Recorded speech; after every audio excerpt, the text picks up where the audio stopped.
All right, welcome everybody. It's 4 o'clock, and I'm sure more people will be coming in. Well, here we've got a distinguished guest from Hawaii has just joined us. Michael Thompson is joining here. Maybe we could ask him what's going on in Hawaii. Michael Thompson, welcome. Give us a Hawaii report. What's happening in Hawaii? How's the weather? How's the shutdown there? Are things opening up? Things are Unmute great. yourself, Michael Thompson. I did. Can you hear me now? I unmuted. Yeah. Okay. Things are great. Things are good. So California is opening up, actually quite nicely, to be honest with you. I don't know too many people that are displeased with, vaccinations are good. Is the vaccination set up there good too? People, what age are they down to in Hawaii? I don't really know. I think it's 65 and over. I'm not really positive. I've gotten both of mine. The governor says May 1st it's going to be everybody, but I'm not exactly sure what age group they're on right now. Yeah, so it sounds like that all over the country. Out here in Riverside County, I mean, there's excess doses every day. I mean, you could walk up to the convention center, I think, and get a shot if you want almost any day. So we're in pretty good shape here. So, I see Louise there, the chair of the affiliates. Thank you, Louise, for coming in. And let's see who else. We got more people coming in. And while we're waiting here, I see some names I haven't seen before. Randy Doney, hello, Randy. Very distinguished dancer, choreographer. Just some stuff about our committee. Our committee is a volunteer committee. We are dedicated to the LA Phil. Our committee has decided we want to pursue youth music education out here in the Coachella Valley to try and help support that, sponsor that, bring the LA Phil youth activities out here. So that's kind of what our committee is about. We look for members. We continue to look for members to enjoy, these Zoom events. These Zoom events have been quite successful. And, the board hasn't really met to discuss this, but we're meeting next week. And I'm going to propose that we continue to do these Zoom events in concert with live events. We had our musical guest, Ted, with us at a live event at David's home. God, when was that? 2 years ago now. I guess it was, or a year ago. I'm sorry. It was a year ago, David? I forget when it was. A year ago. I think it may have been 2 years ago. 2 years ago. Yeah. So we fully intend to go back to that, live salon events, in home, and this whole Zoom series. Really, in my mind, it kind of came about because we were intending to have a luncheon series at the casino in Rancho Mirage. And have various guests come to the luncheon series.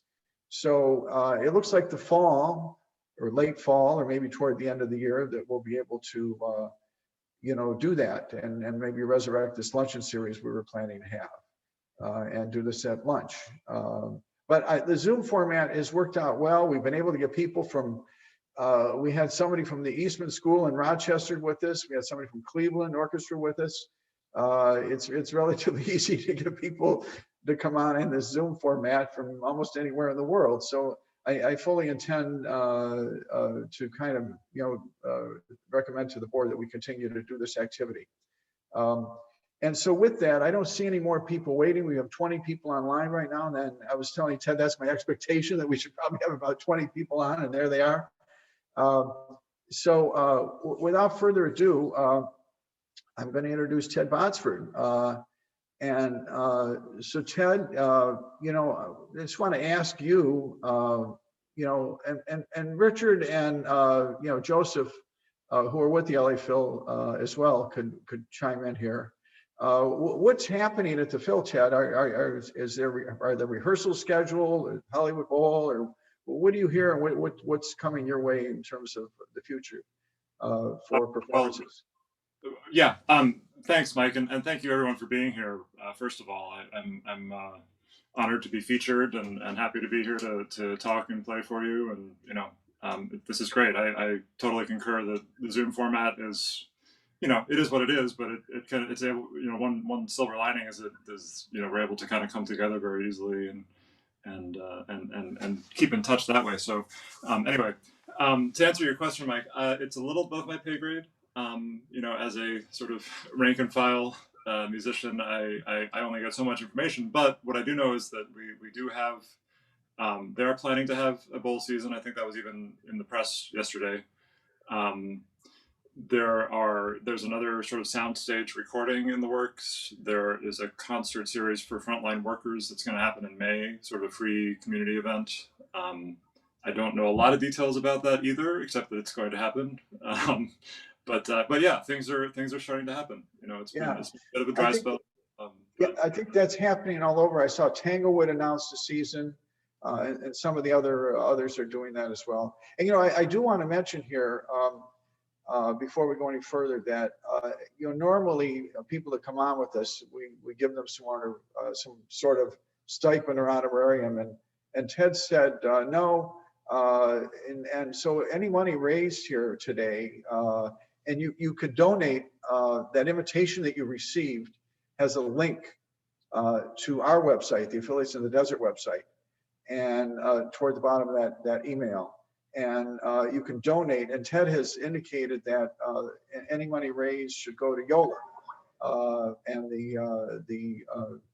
there's an instrument fund that we've been donating to for Yola purposes. So anybody who is so inclined can do that. I know 3 of our board members who are sponsoring this event will be making donations to that as well. So Ted, what I like asking, this is kind of an end question, closing question, but I want to ask it now.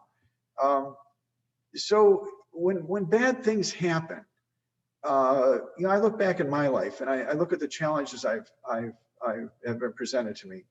And every time I've had a significant challenge, it's been a huge growth period for me. I've learned a lot.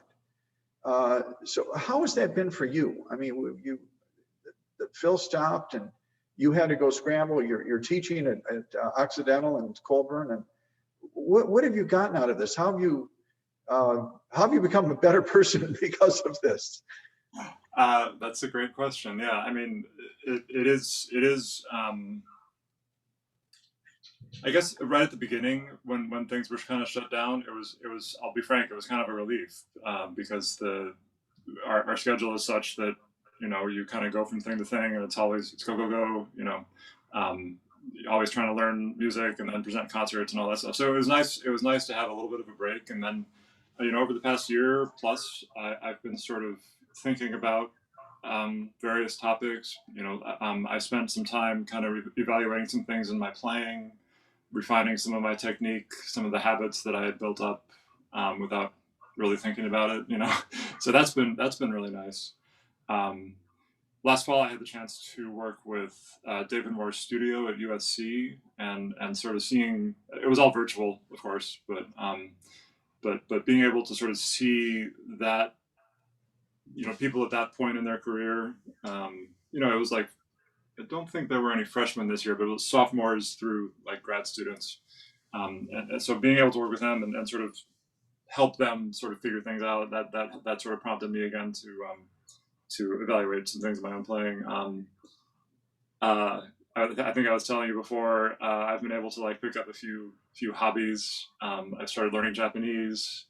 I've taken up a little bit of bread baking. That's the stereotypical, quarantine project. I was roasting coffee before as well, but I've sort of picked that up as well. So that's, little things here and there that kind of help me pass the day. Yeah. Are we going to see a Botsford coffee roasters on the Music Center Plaza? I have to pick up my production a little bit, I think. I'll see you out there at intermission selling coffee Single pound batches right now, so like with your bow in your hand. my average is very high, but anyway. What about the teaching? So you have students. So how has that been? It's been good. I mean, there was a learning curve with Zoom. It took a second to kind of figure out how to work with students, and of course each one is different. Like that's of course a constant in pedagogy and all that stuff, is figuring out what the student needs and how they learn and all that stuff. But adding Zoom to that equation was a learning curve, and then figuring out like how to sort of interpret what you're seeing as much as what you're hearing, because even with the best mic and sound equipment, it's still not going to be quite the same as a live sort of sound coming into your ear. So I've relied a lot on the visual of like gestures and body posture, awareness, things like that.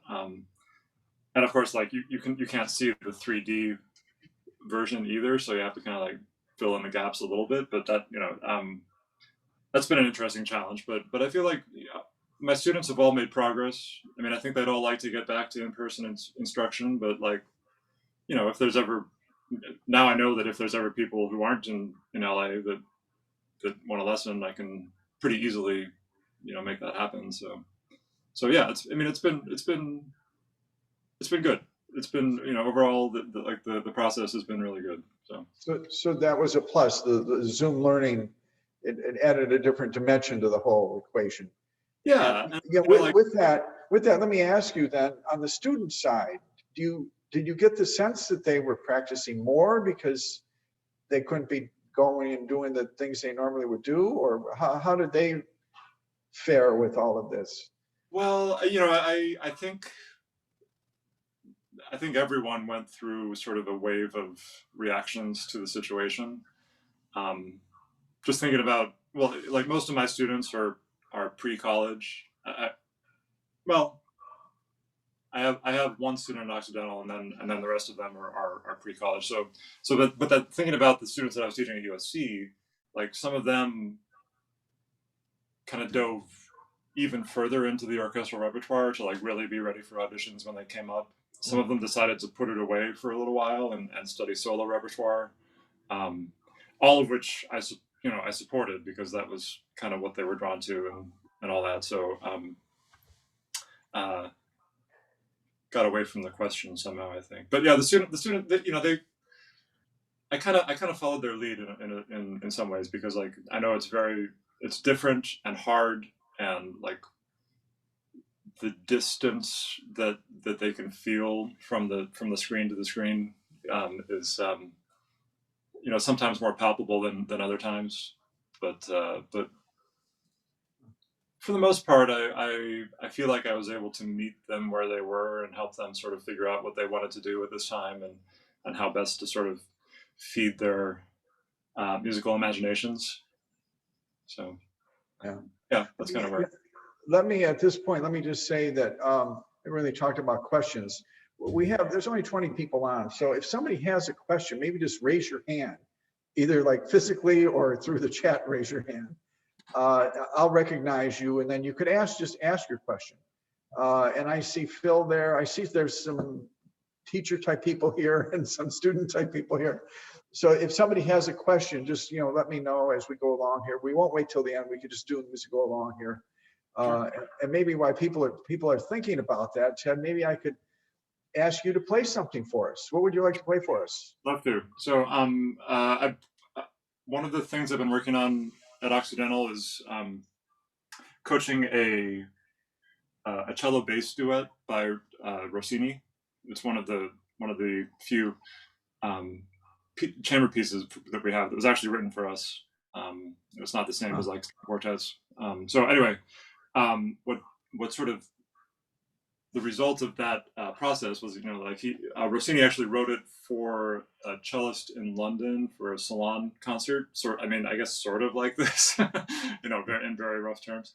But the bass player was this very famous, at least in the bass world, player named Domenico Dragonetti, and who was a composer in his own right. So I'm taking a long time to get to the point here. Dragonetti wrote a set of 12 waltzes, and I brought 2 of them to play for you. So this is number 6 and number 8 from Dragonetti's 12 waltzes.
Thank you. Very good, very good. I should have asked this earlier. Where are you coming to us from? Where are you at right now? I'm in LA right now. I'm in my studio. You see my other acts here. This is where I teach. I've done a few recordings up here. This is kind of my setup for most of the stuff during pandemic time. So yeah. Okay, good. And I think we have 2 questions. Kim, Do you want to unmute yourself and ask your question? I saw your hand up there. I guess maybe not. Okay. Active speaker so I can. Okay, I guess that was a false hand. Mariana, did you have a question? I saw you put a hand up there. Okay, I guess they were just false hands, hand raises. All right. Yeah, so Rossini, do you want to tell us about Rossini and the connection there, or? Well, I don't know a whole lot about it, to be honest. What I do know is that Dragonetti was a known virtuoso in the like turn of the 1700s to 1800s, and I think my understanding is that Rossini, sort of saw Dragonetti play and realized that the bass could do more than just like accompany an orchestra. I think he wrote, the Rossini. The Rossini is a duet with cello, so unfortunately I wasn't able to play that today, but at least it wouldn't have been as interesting. But these Dragonetti waltzes are sort of indicative of the limit, getting around the limitations of the instrument at that time, because like it's one thing to be playing it on a modern instrument with thinner steel strings and a bow that can kind of do things. At the time, they were using gut strings, and if you can imagine like how thick they would have to be to work on a bass, I think it made things pretty tricky. And there were a few people sort of historically who were able to get around that, and their names are at least famous for bass players. Johannes Sperger was in Austria, I believe. Domenico Dragonetti, Giovanni Battistini. There's a lot of Italian guys. And Kusevitsky was another bass player. I mean, he was sort of a little bit later, but sort of challenging the assumptions about the instrument, and that's something that I kind of resonate with too. So, yeah. Well, thinking about the fill now, and you're on stage at Disney Hall, and it doesn't necessarily have to be music that features bass, but most music does. When you're on stage there, is there a composer or a type of music that you just love to hear yourself? I mean, there you are, part of the orchestra, and you say, "Oh, good, we're playing this today." It's like you're happy, you're excited that you're playing that. I mean, yeah, it sounds. It's been said before, I'm sure, but it's kind of whatever we're up to that week. I do have a few favorite composers who write good bass parts. In the canon, like you think about people like Brahms and Beethoven. Mahler writes a great bass line, like the opening of Mahler's Second Symphony is one of our big excerpts. If anyone's familiar with that one. But frankly, even if it's a more simple bass part, I'm happy to be there and sort of playing with people, and I think that's part of the challenge at this time is not really being able to do that too much. So I kind of can't wait till we get back. But yeah, for me the thing is connecting with the other musicians on the stage, and then also sort of creating that connection with the audience in a larger space. It's something that you can't do as a soloist, or at least as easily. Some people have that charisma, I guess. But anyway, yeah, I guess that's sort of my answer to to your question. So actually, this is something I would like to ask every musician on stage. Is like, so you don't allow yourself to become part of the audience at times and just like listen and say, "Oh wow, that's great," or you're working all the time, and that you're just focused on the job and the. That's, I mean, well, yes, I have to. You have to stay focused on the job. You have to sort of have your antennae up all the time and be aware of what's going on. But yeah, there are times where I can sort of start. I don't want to say going on autopilot, but sort of imagining that I'm out in the audience and experiencing the sound that way. Disney is unique in that you can Disney Hall, I mean, in that you can you can almost pinpoint individual players from anywhere in the hall. You can kind of like hear where the sound is coming from, Wow. regardless of where you're sitting. But it also has a really nice way of blending all the sounds together and sort of creating this communal thing. I sometimes feel like I have the best seat in the house though when I'm when I'm up on stage, you know, like because like as a bass player, we're in the back row, or at least the second to last row of the orchestra, so you can see everything that's going on around you. Like the people who are up, like the first chair string players who are up in that inner circle, they can only see those 7 or 8 people that are around them. As a bass player, I can see the whole orchestra. I can see the energy that people are putting out. I can you know, shuffle my feet to applaud for someone who's just played a solo, you know, that kind of thing. Um, so in that regard, I'm not even sure that I would want to be in the audience, to be honest. But yeah, being on stage with all my colleagues and sort of creating that communal experience for us and for the audience in the hall, is a really sort of special thing. So. Well, and I'm usually, when Dudamel is conducting, I'm usually sitting right behind you. Oh yeah. I sit in like row 1 or 2, 3 of orchestra view, just right behind. And for the same very reason you just cited, from that vantage point, you could see everybody in the orchestra, what they're doing, how it's just, you can see it all come together. I like that perspective.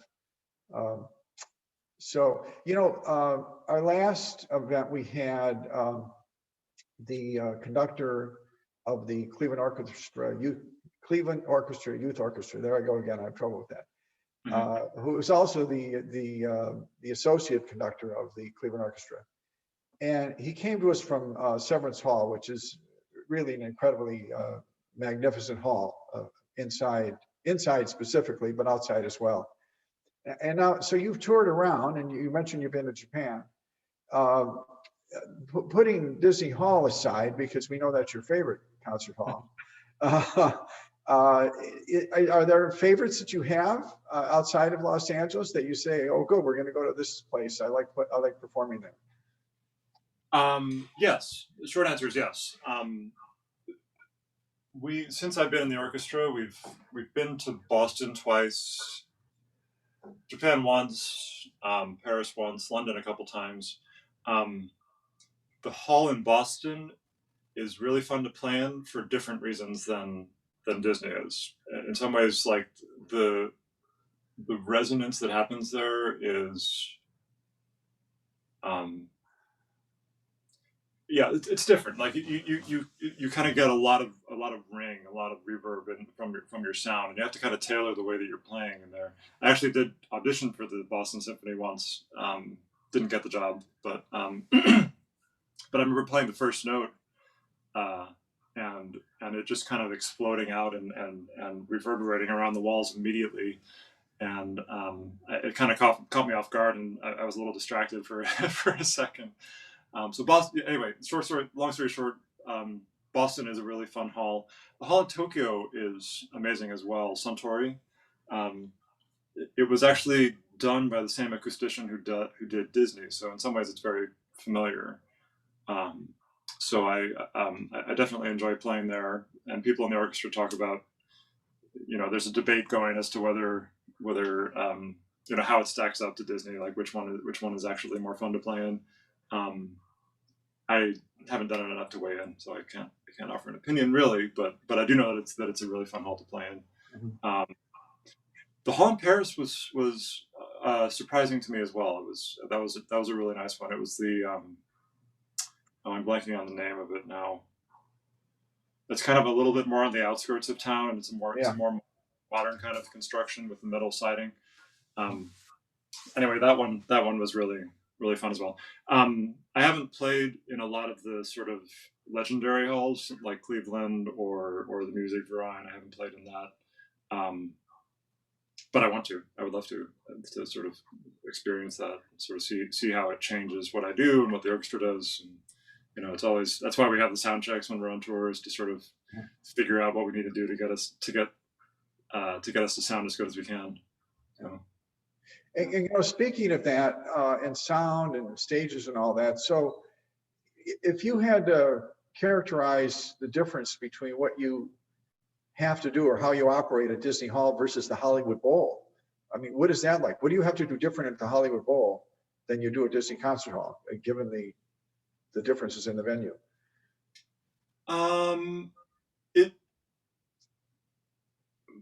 They're different animals for sure. The Disney, I feel like it's a little bit easier to play with the people that are like further away from you on stage, at least from my perspective. At the bowl, you have to rely a little bit more on your eyes, I feel like, in some ways. I mean, like the acoustics are pretty good for an outdoor venue. Like you can still kind of do it the way you're used to, but like, you know, even for classical concerts, we're amplified. You know, there's mics in front of us and things like that. So it's I kind of have different expectations for each venue, and kind of go into it with different sort of mindsets. But yeah, I don't find one better than the other either. Like I love playing at the bowl. I love sort of seeing that vast audience seating area, and especially when it's full, that's pretty exciting. And then, you know, having a concert at Disney, there's a different kind of vibe going on, but also really great and fun. And you know, I just try to adjust my mindset for each venue, and sort of go in with this, you know, try to figure out the best way to do my job, I guess. All right, we have a question from the audience here. Is there a guest conductor that you really enjoy, and why? That's a good question. I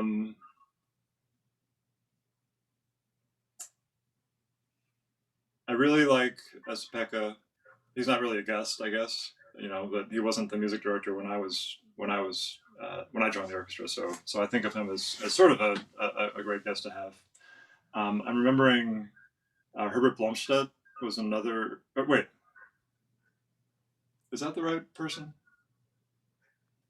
I think that's the right person. Anyway, Herbert Blomstedt. We did a Sibelius 2 with him. Right. I think it was my first season even. And he's over 90, I believe, and you know, there was just sort of a respect that the orchestra had for him, and beyond that, he gave the bass section a bow at the end of the concert. So, because like, you know, in that, for those of you who aren't familiar with the piece, the second movement opens with the bass section solely that goes like this.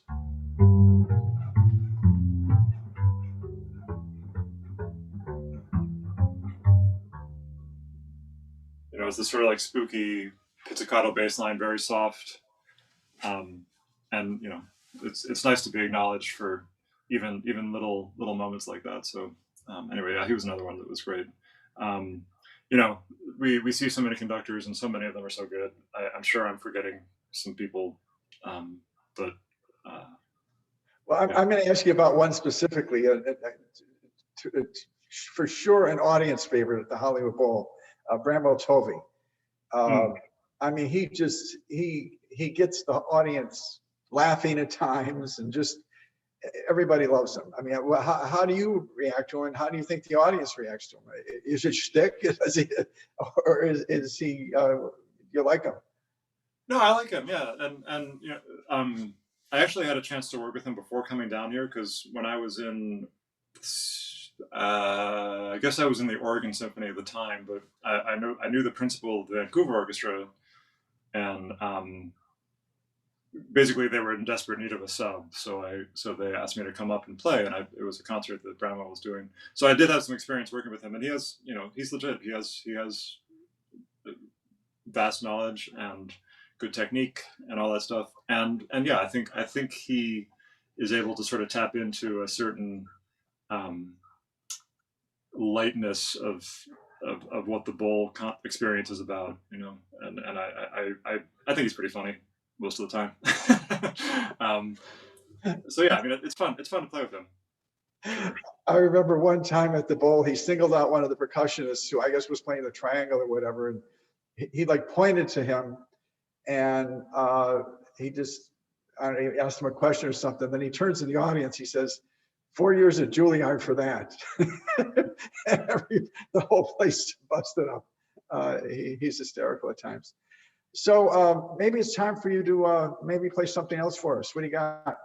Sure, great. One of the things that I think is really important is to play music by living composers, and sort of intertwined with that is the fact that we don't have a whole lot of solo repertoire that's older than 100 years, 120 years. So basically, a lot of bass players write music for the instrument these days, and I play in a contemporary music orchestra festival as well during the summers, but I try to learn new solo works as well. The next piece that I have was written by one of my friends whose name is Patrick Nair. He used to be a professor at Arizona State, I believe, and now lives in the Northwest. He runs a chamber music festival up there. He's a pretty prolific composer, great player, interesting guy. This piece is called Reflets sur Chair, and it's dedicated to the memory of his teacher, David Walter, who was a teacher at Juilliard. So this is Reflets sur Chair.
You know, I've got to ask, you know, just watching you play that, I'm saying to myself, I wonder if he's from the beginning played the bass. Did you start out with any other instruments when you were a young kid, or was it always the bass? I did play piano from about age 6 all the way through high school, and I mean I still can in theory. I haven't had a keyboard in a long time, but yeah, when I was 9, I started the bass, and that's kind of been the main thing since then. So yeah, I was always kind of a big kid, but so it made it a little easier. But I also lucked out that my first teacher, whose name was George Vance, is sort of known for uh, developing a method to teach young kids, basically, sort of based on the Suzuki method.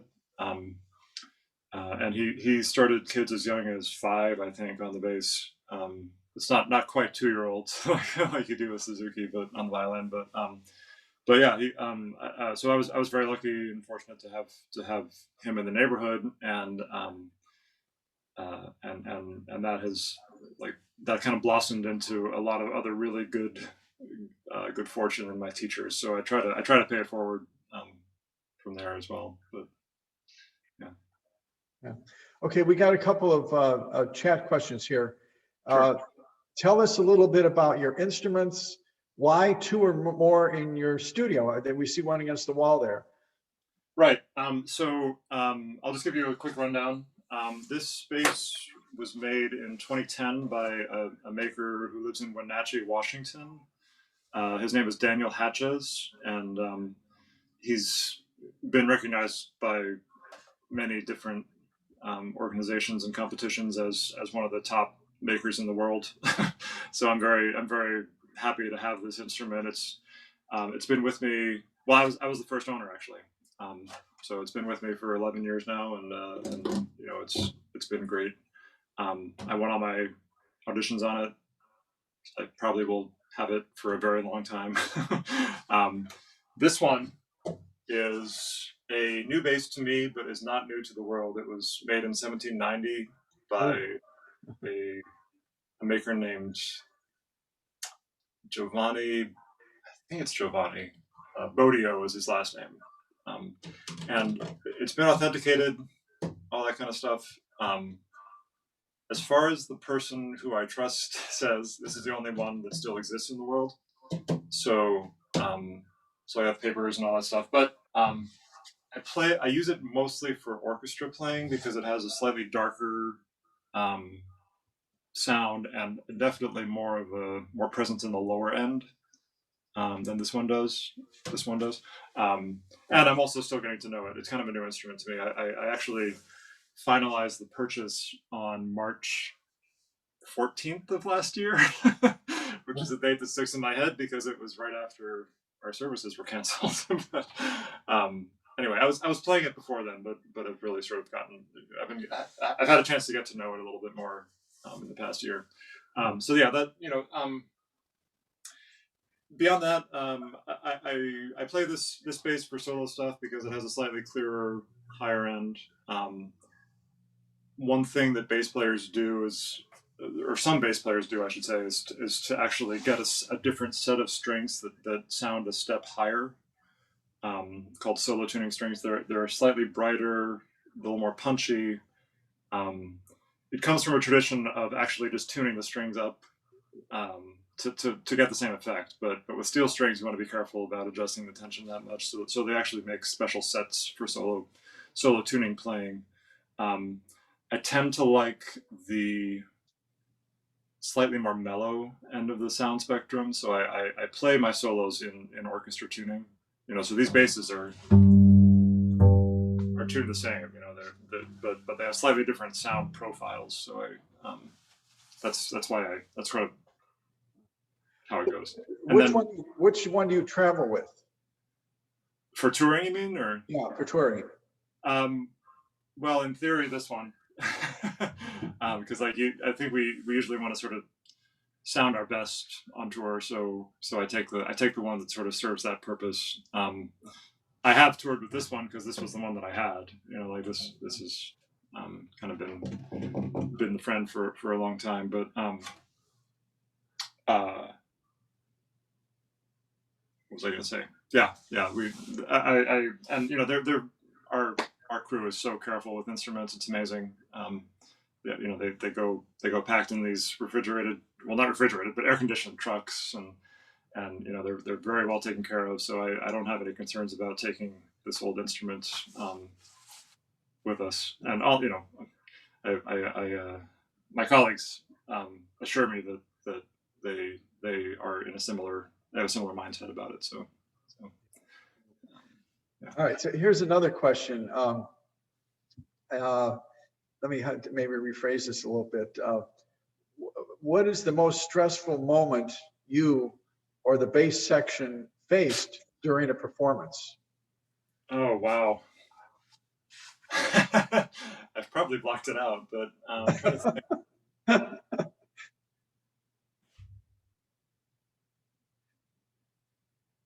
Solos? I mean, Yeah.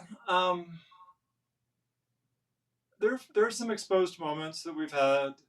I feel like there might have been a John Adams piece where we kind of got off from the rest of the group. A little bit hard to get back on. how does that happen? Patterns. Well, you know, his music is so rhythmically intricate that if you miss a rest or misplay a note or kind of put it in the wrong place, then it sort of can kind of start like pulling apart. There almost always is a point where you can fix it very quickly.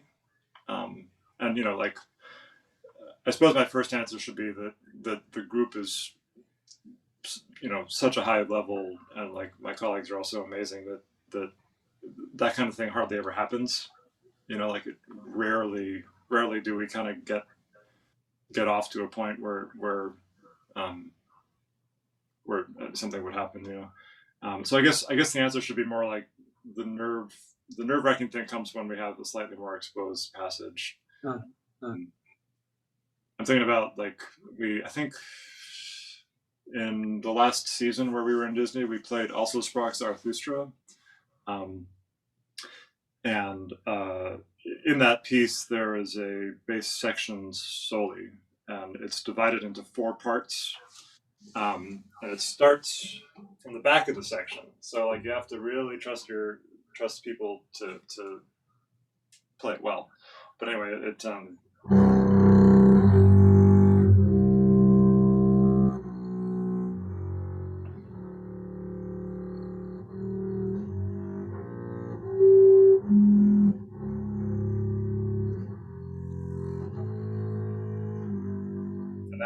that's the first statement that is played by 2 people on stage. And then it goes on, it kind of builds. It's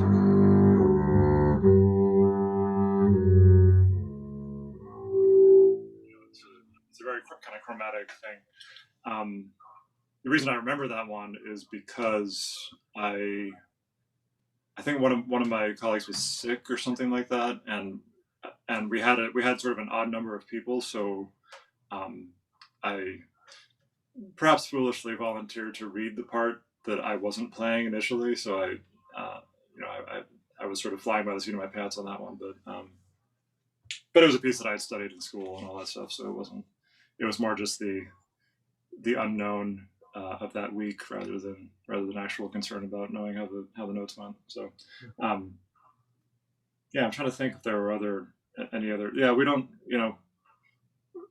we've never crashed and burned since I've been here, so it always could happen, I guess. But and you don't have those high pressure solos like the horns or oboe has, and some right, especially as a section player. Like I rarely am gonna have that kind of thing. There is one other passage where in some ways I lucked out in the Rite of Spring. About maybe like 7 minutes into the piece, there's a section where the bass, like, it divides into 6 sections or 6 bass solo part, and the top 5 players are playing harmonics, and they're just holding. I'm trying to remember what the notes are. I think it's like something like that. They're just holding them for a long time, but then the 6th player gets to do this rhythmic part.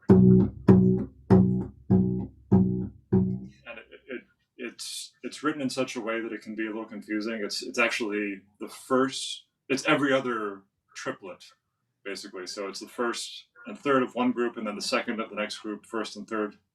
And I was fortunate enough to be put in the 6th chair when Esapeka was conducting that most recently. I think it was 2 years ago or so. It was before the time we did it with Gustavo, because my friend Jory got lucked out on that one. He got the 6th part. But anyway, so that was fun. That was it's nice to get the adrenaline going a little bit more for stuff like that. But yeah. Okay, let me shift gears a little bit. We're coming up on the hour, but I was like asking, when you're in your car driving or earbuds in your ear, what are you listening to? What music are you listening to? What does Ted like to listen to when he's not playing? Yeah, I tend to not listen to classical music a whole lot, just because, at least when we're working a lot, because it's a lot to process, and like my energy is usually devoted to how we're doing it that week in the group and all that stuff, and it's definitely enjoyable, like no question about that, but it can be kind of exhausting at the same time to be listening to classical music and playing it. So that's a long answer to the question, I know, but I listen to a lot of well, I'll just list some of my favorite bands and artists. Chris Thiele, Punch Brothers. I like jazz a lot. I listen to a lot of Snarky Puppy, Brad Mehldau, Kristen McBride. Bass players, of course. There are some pop acts that I like. Lake Street Dive is one of my favorite bands. They partly because they have an acoustic bass player. And St. Paul and the Broken Bones. Sort of like neo soul type of stuff. It's if it's good, I'll listen to it. Like I try to not be too limited in my listening. I'll listen to anything once. Oh, good. And just another personal thing. I know you mentioned me that you do yoga. What fun activities do you have? Any hobbies that you really focus on, or things that help you relieve stress? Or I've started doing jigsaw puzzles more regularly. I like kind of puzzles in general. I do crosswords a lot. I mentioned the baking bread. Cook. I like to cook a lot too. I'm often the one tasked with making dinner and other things here. So that's kind of an outlet for me as well. Yoga. I got a stationary bike. I've been exercising that way.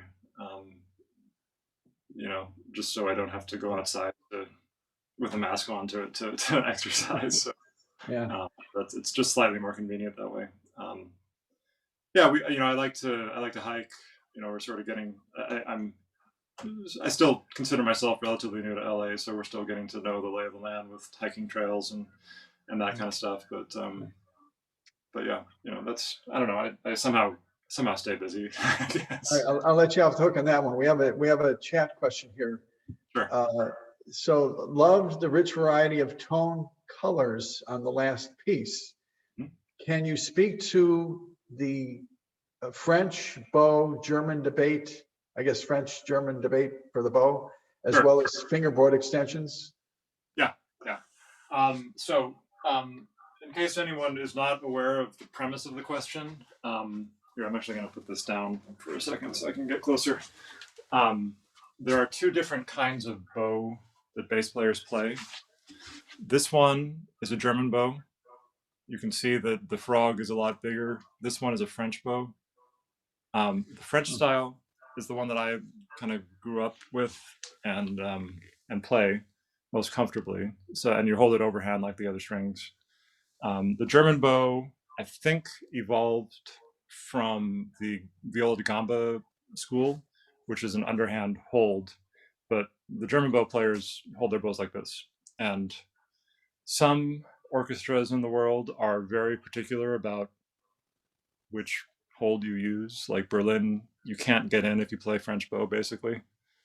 And then, like, traditionally, Philadelphia has been all French bow, but their most recent hire was a German bow player. So anyway, we are we're basically half and half in this section. And I think that's probably the best way to do it, because you get all the benefits. You get an even mix of the benefits of both bows. Another of my quarantine projects has been to finally learn how to play German bow. I have not gotten very good at it yet, at least not as comfortable as my French bow. typically you're able to get a little bit more power down into the string this way. I think it has to do with the way that you're pronating the weight into the string, and we can get a little geeky about it if you wanted, but and then the French bow more typically is a little more lyrical, easy to get a little bit more kind of horizontal motion and connection that way. Frankly, I know and respect and love the playing of players who use both bows. Like our principal, Chris, he's a drum bow player, and he's like one of my idols, and my teacher at Rice actually he could play both, but he was primarily a drum bow player. So I feel like I learned a lot. And I think it boils down to, in theory, you should be able to do anything with either bow. And the really great players can, like they figure out a way to manage the limitations or benefits of each style of playing, and kind of make it work. They find the sound that they're looking for, regardless of what equipment they have. So, yeah.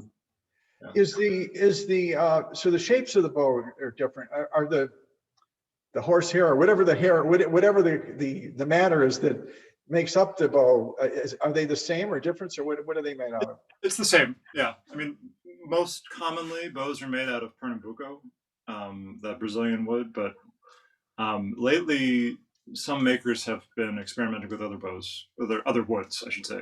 Uh-huh. And actually, I will show you. One of the kind of cool things about my section is that I think 7 of us play bows that are made out of bloodwood. And I'll see if I can get a little closer here. You see it has this really deep red color. This one is, it's Pernambuco. It's slightly darker. Anyway, the light isn't probably good enough to see the difference, but it's kind of striking when you have it in good light. So anyway, generally they're all made with the same material, but like this maker is Bernard Walk, who lives in Ontario, I believe, and my colleague David Moore kind of discovered him through a reference, and then got us all to buy these bows.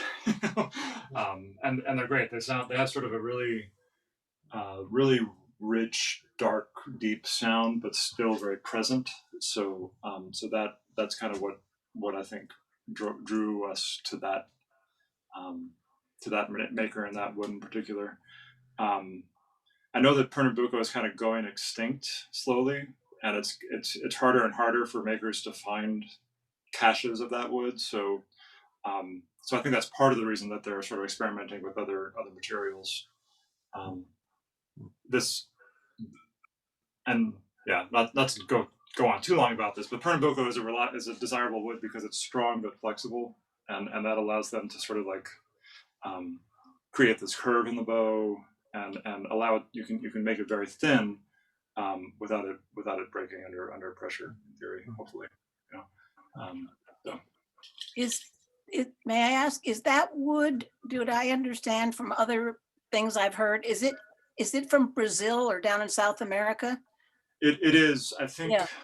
I think maybe, perhaps exclusively. I'm not sure if there are any other forests in the world that have it, that grow Pernambuco. So yeah, that's probably part of the reason it's getting less and less. Right, because there's just a finite amount of it in the world. I think they're doing their best to protect the trees that are there and allowing sort of trying to be sustainable with the way that they harvest them and grow them. But yeah, it is an issue that is known. So. All right. Well, we're past the hour. Any questions? Any other questions from the audience here before we go on? Maybe I'll just do a little closing wrap here. Again, our committee, Affiliates in the Desert, we're always looking for new members. If you know someone, you yourself, or if you know somebody who is passionate about this type of music in the LA Phil, We'd love to have them on board. We do these kind of events. We're going to be doing private salon events at home. This luncheon series I talked about. We're even thinking about, and at the early stages of some kind of golf event toward the end of the year. I see Ricardo nodding his head. So we're thinking about that. And, there's a lot of, we're here in the desert. There's I don't know how many golf courses there are. And golf tournaments are a big deal out here. And a lot of fundraising events are around golf out here. So we're kind of at the early stages of exploring the possibility of doing something like that. So, and if we do something like that, we're going to need plenty of volunteers to help us, and just members, just in general members, to have on board here. And again, the donation, anybody who feels so inclined to donate, any donations from today will go to Youth Orchestra Los Angeles, and to help them buy instruments for the kids that are part of that orchestra. So I think that's the end of my sales pitches. And Ted, I'm going to borrow from one of my favorite radio shows, From the Top. And they usually ask one of the artists to play them out. So I'm going to ask you to play us out. Then I'll also ask everybody to unmute themselves so they can applaud it when Ted is done, because we're going to finish. I'm going to finish talking now, and then when he's finished playing, we'll applaud, and that'll be it. But so Ted, tell us what you're going to play, and then take it out for us. Sure, great. Yeah, thanks for having me, and it's a pleasure to see so many familiar faces, and I hope that we can all safely be in the same place very soon. So I was going to close today with a piece that I learned from one of my teachers, whose name is Francois Rabath. Aside from being my teacher, he's a very prolific composer, performer. He's Syrian-born but moved to Paris in the 50s and played with like Charles Aznavour and Edith Piaf. He played with the Paris Opera, and wrote an entire method that kind of revolutionized the way that people play the bass. Anyway, I could go on and on about him. One of the piece that I'm about to play, though, is called Anthony Martine, and it was dedicated to his wife, whose name is Martine.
Thank you again, Ted. You're very generous with your time. I'm sure there's a million other things you could have been doing on a Saturday afternoon.